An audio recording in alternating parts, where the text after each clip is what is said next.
Opportunity వస్తే I definitely leave the clan. ఇప్పుడు నాకు ఆ క్లాన్కి వెళ్ళాలి, ఐ డెఫినెట్లీ గో, బికాస్ నాకు ఈ క్లాన్లో ప్రియారిటీస్ కనపట్లేదు.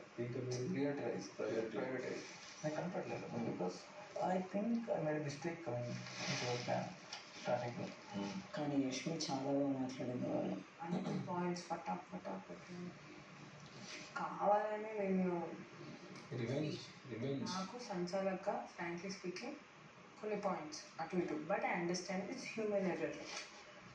అన్నీ చూడాలి. అలా అంటే అప్పుడు అలా అన్నప్పుడు అక్కడ బాత్రూంలో నిఖిల్ని ప్రేరణ అడిగింది 10 విషయాలు అడిగింది. నేను చూడలేదు నాన్న అన్నాడు. నేనేమన్నా పెద్ద ఎర్రర్ చేసి మిమ్మల్ని ఓడిపించి పక్కన గెలిపిస్తే అది తప్పు.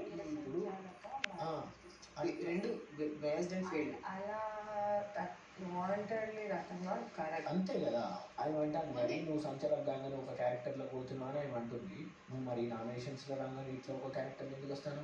లేకపోతే అదేం క్యారెక్టర్ షిఫ్ట్ మరి?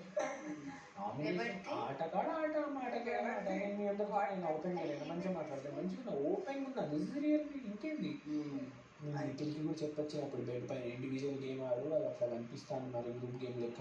నేను ఇండివిజువల్ ఆడుతున్నాను, ఇండివిజువల్ ఆడు మరి మాకైతే అట్లా కనిపిస్తాను. కొన్ని రోజులు ఇంకా కొన్ని వీక్స్ ఇంకా అవ్వాలి, అప్పుడు క్లియర్ చెప్పిన ఇండివిజువల్గా ఆడు.